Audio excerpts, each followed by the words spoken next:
gold trails and ghost towns. Share the adventures of our early pioneers as we explore the development of the Pacific Northwest and beyond. With your host, Mike Roberts, and historian Bill Barlee.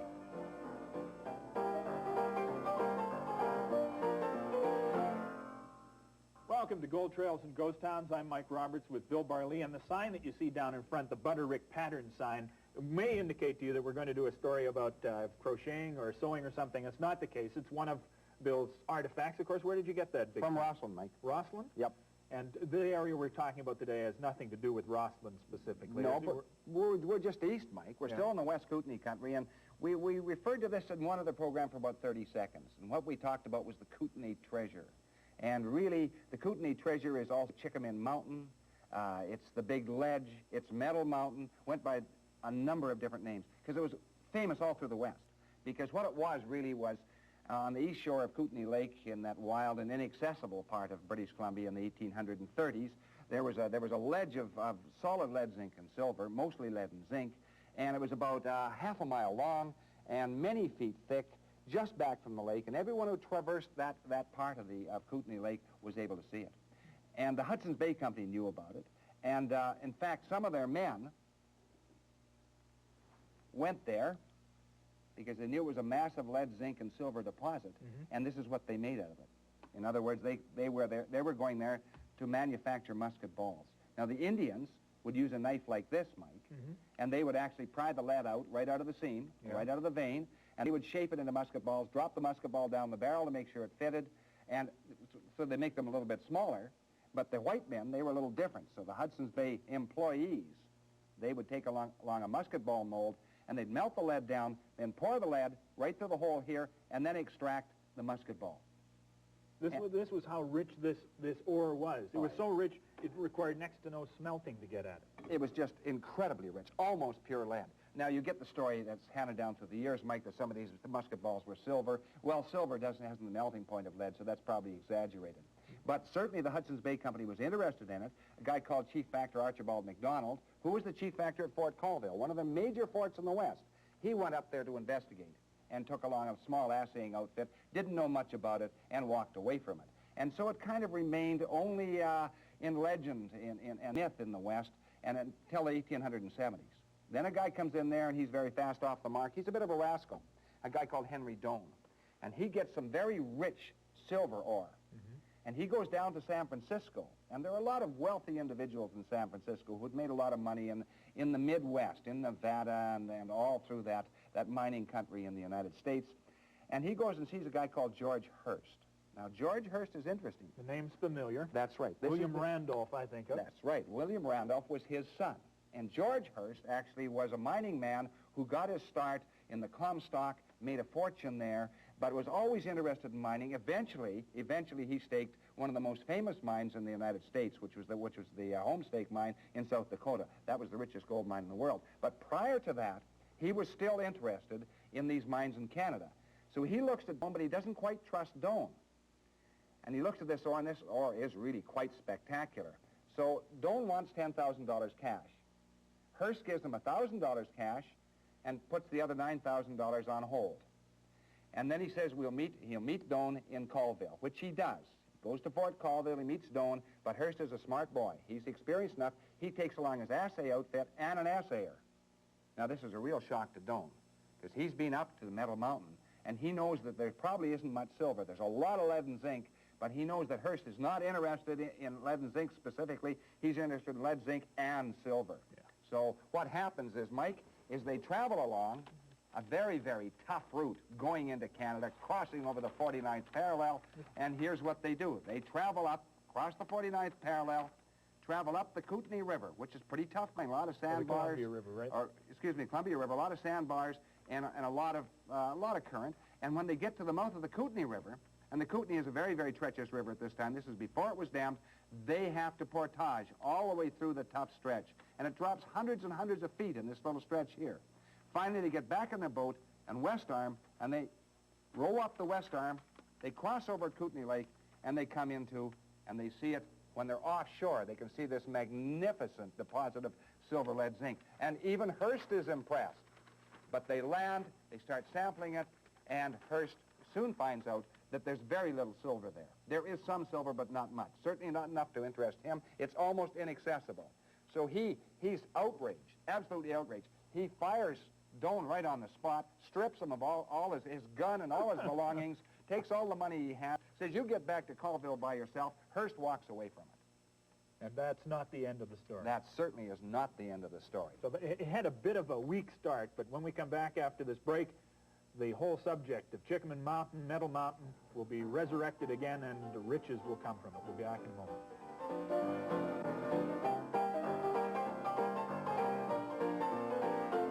Mike Roberts and Bill Barlee, and what was an insult to Hearst and a disaster for Doane does not stay ignored very long. Oh, no, this attracts miners from all over.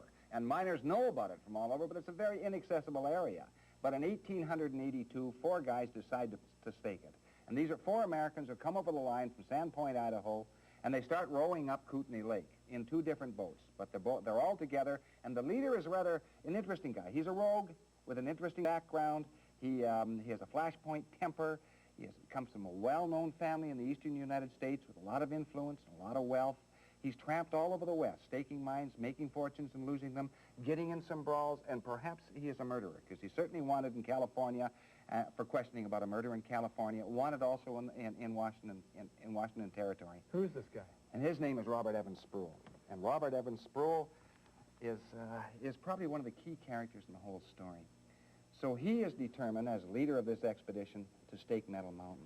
And they have no difficulty finding it. They row up Kootenai Lake, and they go past what was now known as Pilot Bay, cut into Galena Bay, and there in front of them is this massive deposit of lead, zinc, and silver.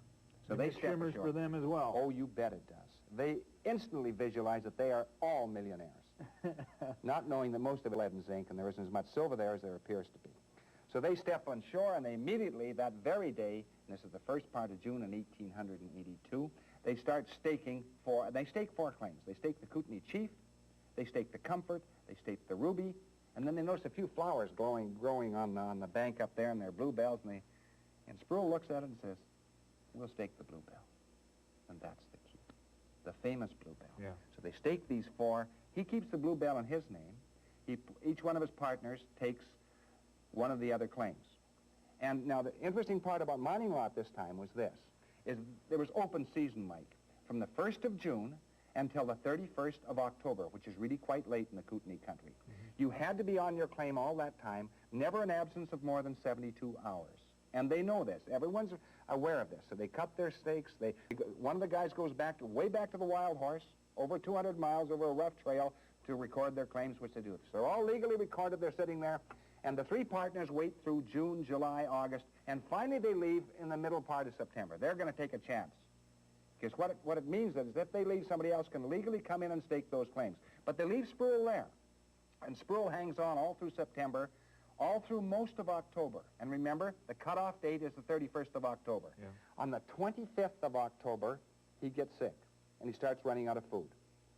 Now he has to balance things. And he has a kind of an eerie feeling, Mike, that somebody's watching him. He mentioned this later on. That's pretty standard if you're sitting on what you think is worth millions, I guess. Yeah. He's a little paranoid about it. But finally, on the 26th of October, he says, well, there's only 5 days to go. I'll take a chance. He gets in his boat, and he pulls away from shore, crosses the lake, goes to Ainsworth to get better.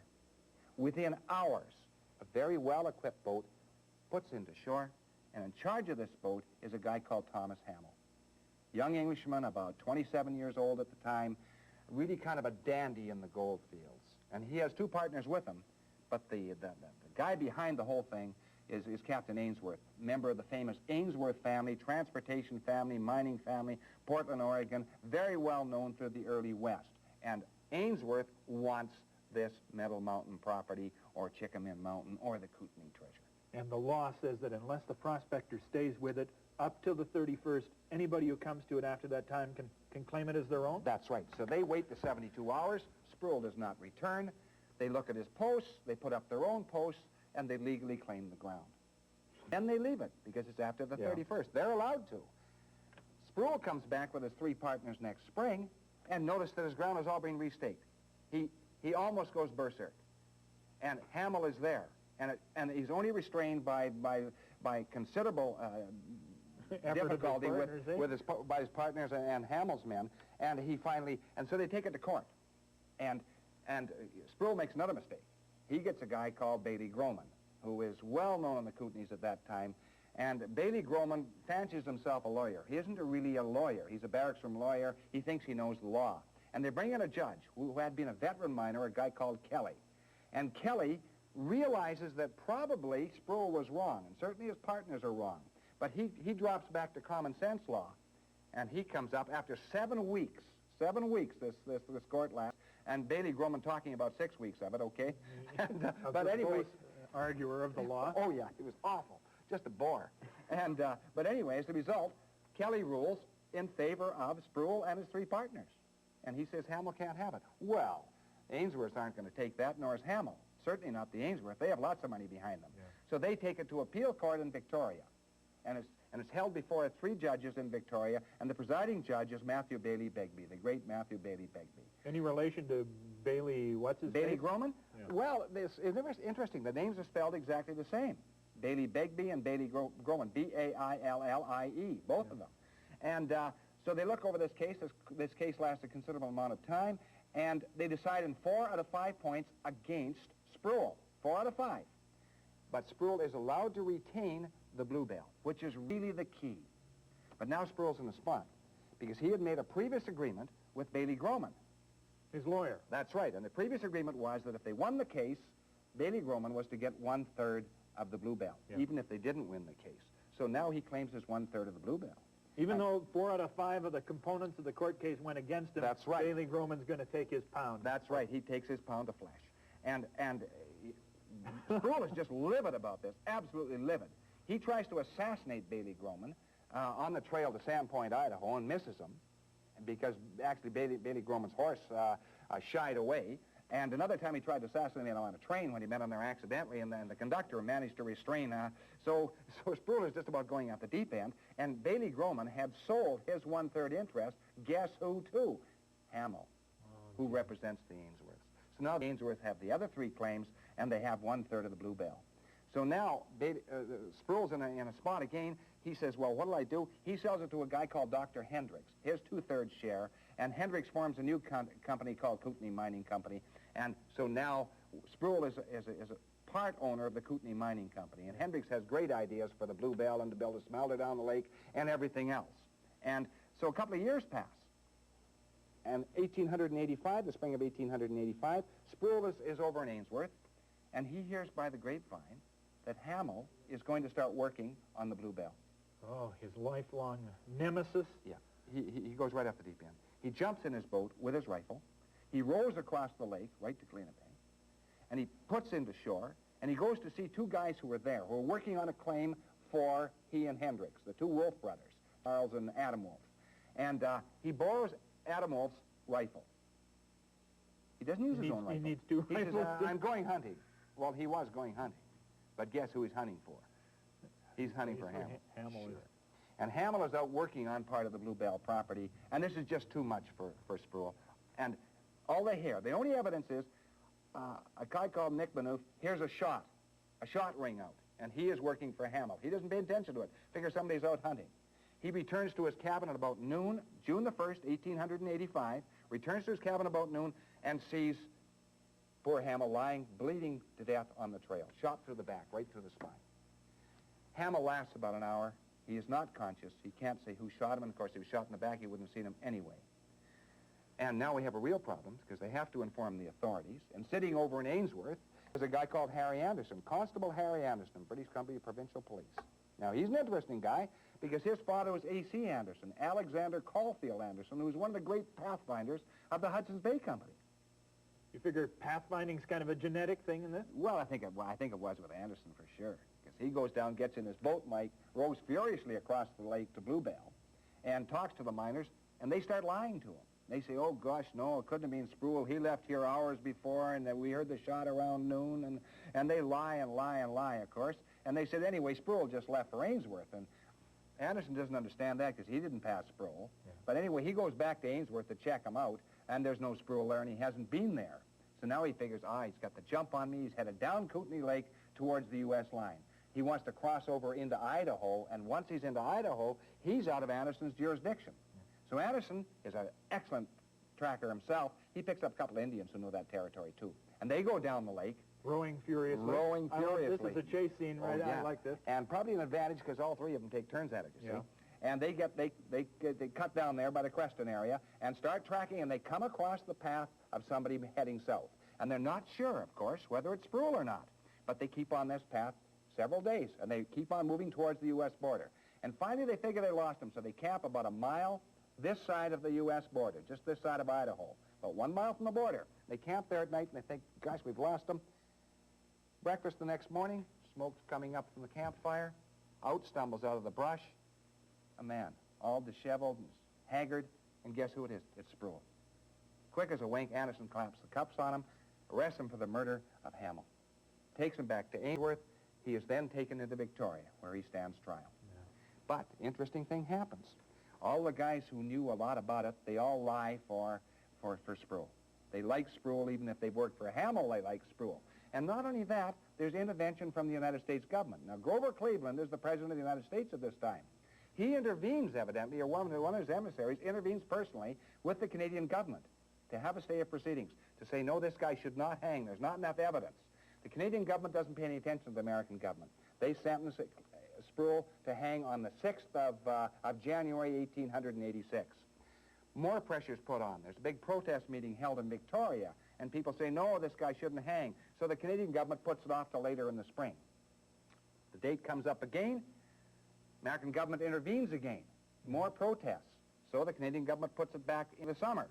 More intervention. Another intervention by the U.S. government. Finally, the Canadian government is not immovable on this. They say Sproul is going to hang on the 29th of October, 1886. And on the 29th of October, despite the intervention of the United States, despite the protest from various very wealthy individuals in the United States and individuals in Canada, he mounts the steps, Sproul mounts the steps of the gallows in Victoria and swings off into eternity. This smacks of some modern conspiracy. I mean, what kind of powerful friends must he have had? Who is he associated with? Well, we know he came from a very well-known family. We know they had a lot of political connections. We know they were influential. But the interesting thing, Mike, is this, is that after his death, after his hanging, nobody claims his body. And he goes to a pauper's grave in Victoria. So Sproul's gone, Hamill's gone. Sproul's hanged, Hamill's murdered, but the Bluebell isn't finished. Yeah. You were telling me a story about how much these miners backed Sproul in this time. Oh, yeah. Tell me about Wolf. Oh, yeah. These guys were really quite astonishing. They were so loyal to Sproul. Adam Wolf, for instance, one of Sproul's oldest friends. One of the guys who loaned him the rifle? Yeah, loaned him the rifle. He didn't want to testify, but he knew he had to testify before law, so he decided to maim himself. And the method he chose was to run headlong at a tree.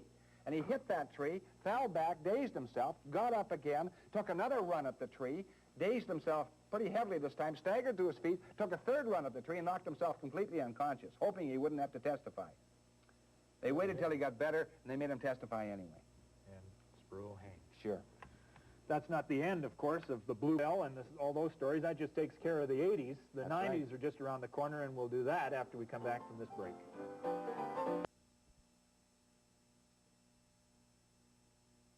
The Bluebell Mine, and we've now got Sproul out of the way and Hamill out of the way. They've both been killed off, but the ore obviously still there. Sure, the ore's still there, and within a year of Sproul's hanging, they start working in there. And really, the individuals who are behind all this are two interesting characters. One is a guy called Edward Ryandel, and he's actually a count, French count in his own right. Which one of these an guys aristocrat. is He's on the left-hand side of the photograph. Next to him is a Canadian mining man from the West Kootenai Company. This is S.S. Fowler. And so Fowler had taken over really from Hendricks, and now Ryandel thinks he's going to make another fortune in the Canadian West on this massive ore body. And what they envision, first of all, is deepening that original mining operation in the Bluebell area. But Fowler decides to name this Ryandel, after Edward Ryandel, as kind of a little plus, pat on the head. Sure. And they also decide they're going to make a massive smelter at Pilot Bay. which seems to be a logical thing to do, Mike. There's a lot of ore in this mine. It's mostly lead and zinc. They don't want to ship it all the way to Nelson, so they decide to build their own smelter, which they built in 1895. But the size of this thing, I mean, look at that. What would that cost at that time to put that together? Well, I would think at that time probably only hundreds and hundreds of thousands of dollars. Most of that hundreds and hundreds of thousands of dollars comes from Ryandell, Edward Ryandell. Out of his pocket, That's right. not out of the ore in this claim. That's right. And unfortunately, although Bluebell ore produces intermittently, it produces for about 10 years. And because of high costs and production costs and everything else, and because it's very difficult to run that ore through the smelter at Pilot Bay, they stop production. Then they start again about 1905. And when they start again in 1905, they put some more mine buildings at the Bluebell site, and they start working the smelter again. Is Ryandell still in this, or is he now a broken, bitter man? No, he's still in he's it. Still there. Yeah, okay. and you can see in this era, they're really mining, and they're going back in. In this particular shot here, you see two miners with a drill, and that's probably around 1894 and 95, if I'm guessing the right period for that type of drill, Mike. And so they do start tapping some of that ore, but again, tough times come along, the price drops a little bit, they close down the Bluebell, and the smelter itself really sinks into oblivion. They never really make it in the smelter. But the ore is still there, but it's going down. Now it's going down and under the lake, Mike. And that means there's a lot of dewatering to do. And dewatering in a mine is extremely expensive. And there are guys who have been in Ryandell and the Bluebell who know exactly what I'm talking about. So this ore body goes down and under Kootenai Lake, and of course all that water's coming down in, and it takes massive pumping operation to get it out. And so they go back in the 1920s, and they start working it again and take out, up to that time, about over 500,000 tons, almost all pure lead, zinc, silver, and zinc, mostly lead and zinc. And finally, in 1947, the giant Cominco company comes in, and they decide they're going to mine it. They mine it from 1952 to 1971 and take out hundreds of thousands of tons more. But then the ore body is not worth working. It's too deep, too much water. So when you take that route from Balfour across, the mines just to the north of the ferry route? Yeah, and just to the south, Mike, is the old Smelter Bay site with one of the stacks of the smelter still standing in that old abandoned site, which has been long deserted. Interesting area. Great story, dating back to the Hudson's Bay Company and moving all the way up to Cominco, one of the modern statements with murder and mayhem and lots of other things. Bill's told us the story today about the Bluebell Mine, and he'll be telling us more stories when you join us next time for Gold Trails and Ghost Towns.